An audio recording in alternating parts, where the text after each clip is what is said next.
So profit जी इन्हां दा नाम रीटा वा और पिंड पक्खू कटाली साहब दे रहण वाले ने।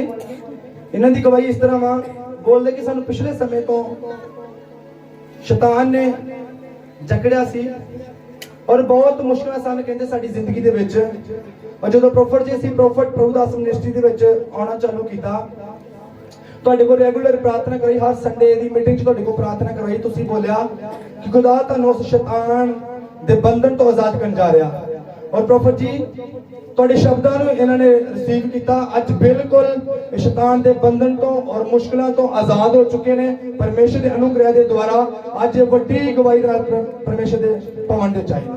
पिंड कोठे दे रहण वाले ने दी गवाही इस तरह वा, कहते कि पिछले महीने मैं मैंटली डिप्रैशन में चली गई सी और बहुत परेशान सी। और प्रॉफिट जी मैं बहुत मेरी हालात माड़े सन। और प्रॉफिट जी जो चर्च दे विच पहुंचे, प्रॉफिट प्रभु दास मिनिस्ट्री दे विच आए, तुहाडे कोल प्रार्थना करवाई गई। तुसीं संडे इन्हां नूं बोलिया कि परमेश्वर तुहानूं ठीक करन जा रहे ने, उस बंधन तो आजाद करन जा रहे ने। और प्रॉफिट जी अज बिल्कुल ठीक हो चुके ने और वड्डी गवाही नाल चर्च विच पहुंचे ने। ਹੁਣ ਤੁਸੀਂ ਠੀਕ ਹੋ? बिल्कुल ठीक हो। पहला की होया सीगा? ਪਹਿਲਾਂ ਮੈਨੂੰ ਮੈਂ ਬਾਰ-ਬਾਰ ਆਉਂਦਾ ਸੀ, ਮੈਂ ਪ੍ਰਾਰਥਨਾ ਵਿੱਚ ਵੀ ਹੋ ਜਾਂਦੀ ਸੀ, ਫਿਰ ਬਾਰ-ਬਾਰ ਫਿਰ ਮੈਨੂੰ ਉਹ ਸ਼ੈਤਾਨ ਜਿਹੜਾ ਬਿਮਾਰੀ ਹੁਣ ਦੁਆਰਾ ਬਿਲਕੁਲ ਠੀਕ? ਹਾਂਜੀ। ਕਿੰਨੇ ਦਿਨ ਤੋਂ ਠੀਕ ਹੋ ਚੁੱਕੇ? ਹੁਣ ਮੈਂ ਪਿਛਲੇ 25 ਅਕਤੂਬਰ ਤੋਂ ਮੈਂ ਬਿਮਾਰੀ ਵਿੱਚ ਪਿਛਲੇ ਮਹੀਨੇ ਤੋਂ 8ਵੇਂ 9ਵੇਂ ਮਹੀਨੇ ਤੋਂ ਚੱਲ ਰਹੀ ਸੀ ਬਿਮਾਰੀ, 2 ਮਹੀਨੇ ਤੋਂ ਮੇਰੀ ਜ਼ਿੰਦਗੀ ਸੋ ਵਿੱਚ। ਲਗਾਤਾਰ 2-3 ਮਹੀਨੇ ਤੁਸੀਂ ਮੈਂਟਲ ਐਬਸੈਂਟ ਰਹੇ? ਹਾਂਜੀ 20-25 ਦਿਨ ਮੈਨੂੰ ਨੀਂਦ ਨਹੀਂ ਸੀ ਆਉਂਦੀ ਲਗਾਤਾਰ। ਰਾਤ ਨੂੰ ਨਹੀਂ ਸੌਂਦੇ ਸੀ? ਹਾਂਜੀ ਦਵਾਈ ਤੋਂ ਬਗੈਰ ਬਿਲਕੁਲ ਨੀਂਦ ਨਹੀਂ ਸੀ ਤੇ ਆਉਂਦੀ। ਤੁਸੀਂ ਮੀਟਿੰਗ 'ਚ ਆਏ? ਹਾਂਜੀ ਮੀਟਿੰਗ 'ਚ ਆਉਣ ਦੇ ਨਾਲ ਠੀਕ ਹੋਏ ਪਰਮੇਸ਼ਰ ਦੀ मुझे ਤਾਰੀਫ। मैं आपसे कह रही थी कि प्रभु मैं इस बीमारी तो हमेशा हमेशा लिए आजाद होना चाहती हूँ। ਉਸ ਦਿਨ ਤੋਂ ਫ੍ਰੀ ਹੋ, ਕੋਈ ਪ੍ਰੋਬਲਮ ਨਹੀਂ। ਤਾਰੀਫ ਕਰੋ। जी अज मेरी यही हुणे गवाही जे मेरी बांह 12 महीने हो गए दवाई खांदी बांह खलो गई सी ते ठीक नहीं सी हुंदी पई। तुसीं कहा भी वर्शिप च उठो जी। ते मैं बांह कीती है, एकदम मेरी बांह सीधी हो गई है। आमीन। बहुत धन्यवाद तुहाडा। ਕਿੰਨੇ ਦਿਨ ਦੇ ਬਾਅਦ ਰੁਕੀ ਸੀਗੀ? 12 महीने हो गए जे।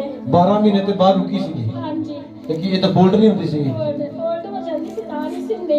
ਅੱਜ ਤਾਂ ਹੁੰਦੀ ਚੱਕ ਕੇ ਤੋੜ ਦੀ। हाँ जी मैं वर्शिप बहुत ਅੱਜ ਬਿਲਕੁਲ ਠੀਕ ਹੋ ਗਈ ਹੈ। हाँ ठीक जी तां बिल्कुल नहीं सी हुंदी। मैं इदां करके काम करदी सी सारे ਜੋ ਉੱਪਰ ਨਹੀਂ ਹੁੰਦੀ ਸੀਗੀ ਬਾਅਦ। पर नहीं सी हुंदी।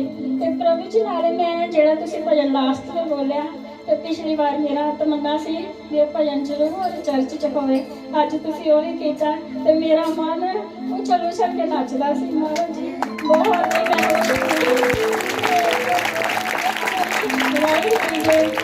ਜਦੋਂ ਕਰੋਨਾ ਸ਼ੁਰੂ ਹੋਇਆ ਜੀ। ਤੇ ਅਸੀਂ 3 ਪਰਿਵਾਰ 3 ਜਣੇ, ਮੈਂ 3 ਮੈਂਬਰ ਹਾਂ, ਮੇਰੇ ਹਸਬੰਡ, ਮੇਰੀ ਬੇਟੀ ਤੇ ਮੈਂ। ਤੇ ਕਿਸੇ ਨੇ ਨਾ ਕਿਹਾ ਕਿ ਕਰੋਨੇ 'ਚ ਇਹਦੇ ਪਾਪਾ ਨੂੰ ਨਾ ਕੋਲਡ ਸੀ, ਬੁਖਾਰ ਸੀ ਤੇ ਨਾਲੇ ਖਾਂਸੀ ਆਉਂਦੀ ਸੀ। ਜੀ। ਤੇ ਉੱਦਾਂ ਹੀ ਉਹ ਟੈਸਟ ਕਰਾਉਣ ਚਲੇ ਗਏ ਤੇ ਉਹਨਾਂ ਦੀ ਇਨਫੈਕਸ਼ਨ ਨਿਕਲ ਆਈ। ਉਹਨਾਂ ਨੂੰ ਲੈ ਗਏ। ਮੈਂ ਤੁਹਾਨੂੰ ਵੀ ਫੋਨ ਕੀਤਾ ਵੀ ਪ੍ਰਭੂ ਜੀ ਇੱਦਾਂ ਹੋ ਗਿਆ ਤੇ ਤੁਸੀਂ ਕਿਹਾ ਕੋਈ ਗੱਲ ਨਹੀਂ, ਕੋਈ ਪਰੇਸ਼ਾਨੀ ਨਹੀਂ, ਤੁਹਾਡਾ ਵਾਲ ਨਹੀਂ ਵਿੰਗਾ ਹੋਣਾ। ਤੇ ਪ੍ਰਭੂ ਜੀ ਜਦੋਂ ਆਏ ਲੈਣ ਵਾਸਤੇ ਮੈਂ ਤੇ ਮੇਰੀ ਬੇਟੀ ਬਹੁਤ ਰੋਏ। ਮੈਂ ਕਿਹਾ ਨਾ ਮੇਰੀ ਬੇਟੀ ਨਿਕਲਦੀ ਘਰੋਂ ਬਾਹਰ, ਨਾ ਮੈਂ, ਅਸੀਂ ਕਿੱਦਾਂ ਰਵਾਂਗੇ ਇਹਨਾਂ ਬਗੈਰ। ਤੇ ਉਹ ਲੈ ਕੇ ਗਏ ਤੇ ਮੈਂ ਪ੍ਰਭੂ ਕੋਲ ਬੜਾ ਹੀ ਰੋਈ। ਮੈਂ ਕਿਹਾ ਪ੍ਰਭੂ ਜੀ ਜਾਂ ਤੇ ਮੈਨੂੰ ਉਹਨਾਂ ਦੇ ਕੋਲ ਲੈ ਜਾਓ ਤੇ ਜਾ ਕੇ ਉਹਨਾਂ ਨੂੰ ਠੀਕ ਕਰ ਦਿਓ। ਇਹ ਕੀ ਹੋ ਗਿਆ? ਸਾਰੇ ਮੁਹੱਲੇ 'ਚ ਸਾਨੂੰ ਚੁਣਿਆ ਪ੍ਰਭੂ ਨੇ, ਐਡਾ ਵੱਡਾ ਮਹੱਲਾ। ਇੱਕ ਸਾਡਾ ਘਰ ਸੀ, ਘਰ ਸਾਡਾ ਸੀਲ ਕਰ ਗਏ ਤੇ ਅਸੀਂ ਮਾਂ ਬੇਟੀਆਂ ਹੀ 3 ਦਿਨ ਅਸੀਂ ਏਦਾਂ ਹੀ ਜਾਗਦੀਆਂ ਰਹੀਆਂ। ਉਹ ਹਸਪੀਟਲ ਸੀ, ਫੋਨ ਕਰਦੇ ਰਹੇ, ਅਸੀਂ ਉਹਨਾਂ ਨਾਲ ਗੱਲਬਾਤ ਕਰਦੇ ਸੀ। ਤੀਸਰੇ ਦਿਨ ਜਦੋਂ ਸਾਡਾ ਬੁੱਧਵਾਰ ਟੈਸਟ ਹੋਇਆ ਤੇ ਸੋਮਵਾਰ ਸਾਨੂੰ ਵੀ ਲੈ ਗਏ ਮਾਵਾਂ ਧੀਆਂ ਨੂੰ। ਜੀ। ਤੇ ਪ੍ਰਭੂ ਜੀ ਅਸੀਂ ਗਏ ਉੱਥੇ, ਮੈਂ ਇੰਨੀ ਗੱਲ ਨਹੀਂ ਸਮਝ ਸਕੀ ਕਿ ਮੈਂ ਪ੍ਰਭੂ ਨੂੰ ਖੁਦ ਕਿਹਾ ਸੀ ਵੀ ਸਾਨੂੰ ਇਕੱਠਿਆਂ ਰੱਖੋ। ਜੋ ਬਿਮਾਰ ਹੈ ਜਿਸ ਤਰ੍ਹਾਂ ਵੀ ਹੈ, ਮੈਂ ਉਹਨਾਂ ਤੋਂ ਅਲੱਗ ਨਹੀਂ ਰਹਿ ਸਕਦੀ, ਮੈਨੂੰ ਉਹਨਾਂ ਦੇ ਨਾਲ ਹੀ ਰੱਖੋ। ਤੇ ਪ੍ਰਭੂ ਨੇ ਮੈਨੂੰ ਤੇ ਮੇਰੀ ਬੇਟੀ ਨੂੰ ਵੀ ਉੱਥੇ ਭੇਜ ਦਿੱਤਾ। ਤੇ ਮੈਂ ਫਿਰ ਹੋਈ, ਮੈਂ ਕਿਹਾ ਪ੍ਰਭੂ ਜੀ ਤੁਸੀਂ ਇਹ ਕੀ ਕੀਤਾ? ਮੇਰਾ ਪਤੀ ਗਏ ਸੀ ਤੇ ਤੁਸੀਂ ਮੈਨੂੰ ਵੀ ਭੇਜ ਦਿੱਤਾ, ਮੇਰੀ ਬੇਟੀ ਨੂੰ। ਤੇ ਪ੍ਰਭੂ ਜੀ ਮੈਨੂੰ ਸਮਝ ਆਈ। ਮੈਂ ਆਪਣੇ ਦਿਮਾਗ 'ਚ ਇਹ ਕਿਹਾ ਪ੍ਰਭੂ ਨੇ ਤਾਂ ਮੈਂ ਖੁਦ ਕਿਹਾ ਸੀ ਮੈਨੂੰ ਭੇਜੋ, ਤੇ ਮੈਂ ਉਹਨਾਂ ਕੋਲ ਨਹੀਂ ਰਹਿ ਸਕਦੀ, ਮੈਨੂੰ ਉਹਨਾਂ ਨੇ ਭੇਜਿਆ। ਪ੍ਰਭੂ ਜੀ ਅਸੀਂ ਉੱਥੇ ਗਏ, ਕੋਈ ਮੁਸ਼ਕਿਲ ਨਹੀਂ। ਉਹਨਾਂ ਨੇ ਸਾਨੂੰ 10 ਦਿਨ ਮੇਰੇ ਪਤੀ ਨੂੰ ਰੱਖਿਆ ਤੇ 8 ਦਿਨ ਸਾਡੇ ਨਾਲ 7 ਦਿਨ ਉਹਨਾਂ ਦੇ ਬਚੇ ਸੀ। ਅਸੀਂ ਮਾਵਾਂ ਧੀਆਂ ਜਦੋਂ ਗਈਆਂ ਤੇ ਉਹਨਾਂ ਦੀ ਛੁੱਟੀ ਪੂਰੀ ਹੋ ਗਈ। 3 ਦਿਨ ਪਹਿਲਾਂ ਸਾਡੀ ਉਹਨਾਂ ਨੂੰ ਛੁੱਟੀ ਦੇ ਦਿੱਤੀ। ਫਿਰ ਪ੍ਰਭੂ ਨੂੰ ਕਿਹਾ, ਪ੍ਰਭੂ ਅਸੀਂ ਦੋਵੇਂ ਮਾਵਾਂ ਧੀਆਂ ਹਸਪੀਟਲ ਕਿੱਦਾਂ ਰਵਾਂਗੀਆਂ? ਤੇ ਡਾਕਟਰਾਂ ਨੂੰ ਕਿਹਾ, ਮੇਰੇ ਹਸਬੰਡ ਨੇ, ਤੇ ਉਹਨਾਂ ਨੇ ਕਿਹਾ ਕੋਈ ਗੱਲ ਨਹੀਂ, ਕਹਿੰਦੇ ਮੈਂ ਰਹਿ ਸਕਣਾ ਇੱਥੇ। ਤੇ ਕਹਿੰਦੇ ਤੁਹਾਨੂੰ ਤਾਂ ਛੁੱਟੀ ਮਿਲ ਗਈ, ਤੁਸੀਂ ਠੀਕ ਜੇ, ਤੁਸੀਂ ਜਾਓ। ਤੇ ਉਹ ਕਹਿੰਦੇ ਮੈਂ ਦੂਰੋਂ ਆਇਆ, ਮੇਰੀ ਬੇਟੀ ਤੇ ਮੈਂ ਮੇਰੀ ਪਤਨੀ ਆ, ਤੇ ਤੁਸੀਂ ਮੈਨੂੰ 3 ਦਿਨ ਹੋਰ ਰਹਿ ਲੈਣ ਦਿਓ। ਤੇ ਪ੍ਰਭੂ ਜੀ ਉਹਨਾਂ ਨੇ ਵੀ ਹਾਂ ਕਰ ਦਿੱਤੀ। ਅਸੀਂ ਜਿਸ ਤਰ੍ਹਾਂ ਗਏ ਸੀ ਉਸ ਤਰ੍ਹਾਂ ਹੀ, ਸਾਨੂੰ ਕੁਝ ਨਹੀਂ ਦੱਸਿਆ ਉਹਨਾਂ ਨੇ ਵੀ ਕੀ ਤੁਹਾਨੂੰ ਹੋਇਆ ਕੀ ਨਹੀਂ। ਸਿਰਫ ਇੱਕ ਗੋਲੀ ਬੁਖਾਰ ਦੀ, ਇੱਕ ਖਾਂਸੀ ਤੇ ਇੱਕ ਕੋਲਡ ਦੀ ਦਿੰਦੇ ਸੀ, ਔਰ ਕੁਝ ਨਹੀਂ ਦਿੱਤਾ। ਤੇ ਪ੍ਰਭੂ ਜੀ ਇੰਨਾ ਧੰਨਵਾਦ ਮੈਂ ਕਰਨੀ ਆ, ਪ੍ਰਭੂ ਨੇ ਕੁਝ ਨਹੀਂ ਸਾਨੂੰ ਕੀਤਾ। ਲੋਕ ਗੱਲਾਂ ਕਰਨ ਲੱਗ ਪਏ ਸੀ, ਪਤਾ ਨਹੀਂ ਇਹਨਾਂ ਨੇ ਆਉਣਾ ਕਿ ਨਹੀਂ ਵਾਪਸ, ਇਹਨਾਂ ਨੇ ਤਾਲਾ ਖੁੱਲ੍ਹਣਾ ਕਿ ਨਹੀਂ। ਜਿਹੜਾ ਵੀ ਗਿਆ ਵਾਪਸ ਨਹੀਂ ਆਇਆ। ਅਸੀਂ ਪ੍ਰਭੂ को बहुत इज्जत गए, प्रभु ने मार नहीं किया। प्रभु ने तो मुझे संभाल के किया, फिर लेके आया। तारीफ करो।